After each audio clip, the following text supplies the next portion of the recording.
Right, well, let's get straight down to it. The question is, how do you use a GMT watch to enable you to tell the times in two different time zones at the same time?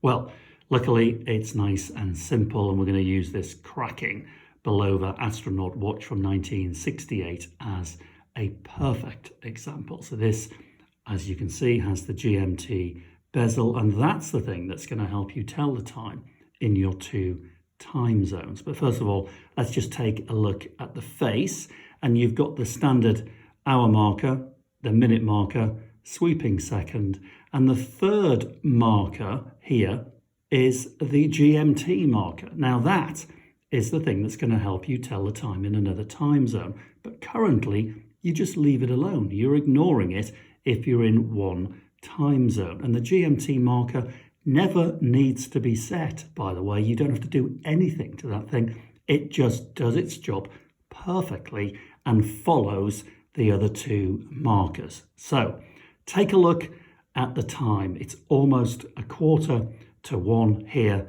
in the UK. So there we have it, 1:45.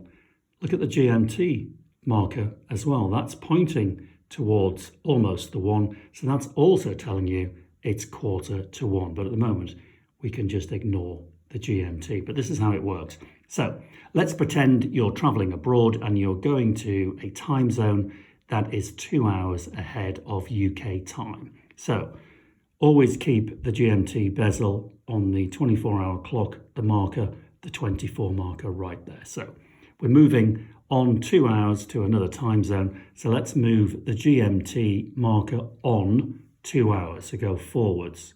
1, 2. Ignore it for now. It's still almost 1:45 in the UK. However, now look at the GMT hand, see where it's pointing. Bear in mind we're going to a time zone 2 hours ahead. The GMT is pointing towards the 3 o'clock. So there's 1400, 1500, 1600 in the 24-hour clock. So 1500 is 3 o'clock. So in the other time zone, it is 2:45. Hope that makes sense. Let's say you're going to a time zone that's 5 hours ahead. So we've moved on 2, let's move on another 3. Always just move the GMT, nothing else you need to do. So the time is still in the UK, 1:45. Now take a look at the GMT hand. It's pointing towards 1800, 6 o'clock. So in the second time zone, it's not 1:45, it's 5 hours ahead. It's 5:45. Simple so far.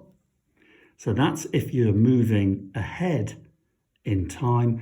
Let's say you're traveling to a country that is behind UK time. Let's say it's 3 hours behind. So you move the marker, the GMT marker, back 3 hours. 1, 2, 3. Ignore it for now. It's still 1:45 in the UK. Now take a look at the marker. It's pointing towards the 10. So in the second time zone, it is there 9:45.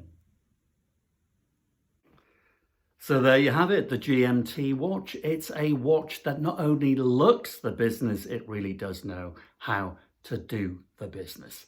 I hope that was helpful. I'm David Harper. Please do subscribe, like, make a comment, get in touch. Until next time, cheerio.